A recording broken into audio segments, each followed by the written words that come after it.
All right, I want to show you how to graph the feasible region and find the corners. This question is from WebAssign. One great method that works, not the only method, is to find the intercepts. From negative x equals 3, if you multiply both sides by -1, you get x equals -3. And also you have y equals 3. So that's the x and y intercept. From the second equation, 2x equals 6 gives us x equals 3. And y equals 6. And we also have these bottom two inequalities. All right, the x greater than or equal to 0 is basically a line on the y-axis, right? These are straight lines, not dotted lines, because they all have this symbol, less than or equal to or greater than or equal to. But x greater than or equal to 0 is just a line pointing to the right.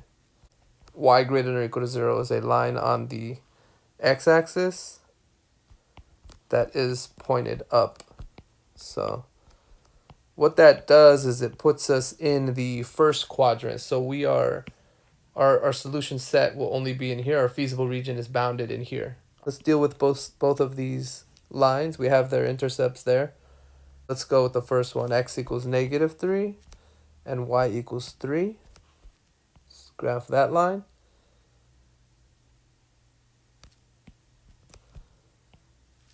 We don't really need to graph it down here, but when you do it on WebAssign, it will graph it down here.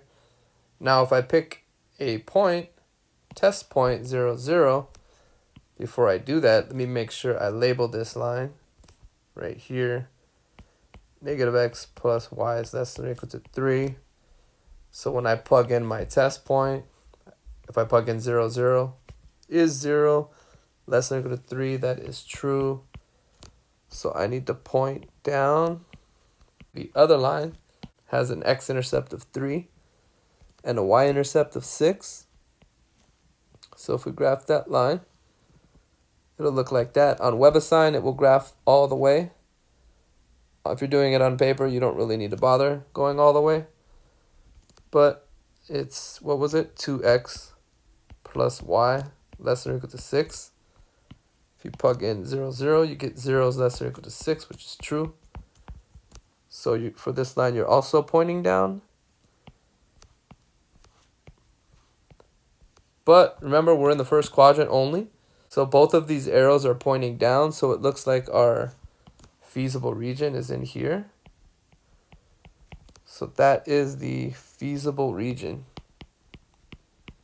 To find the corners, we can, first of all, we have that one's the hardest one to find. And we have this one, it's on the y-axis. This is the origin, and this is on the x-axis. Those ones are easy to find. Let me give you those. The origin, you have 3, 0. You have 0, 3.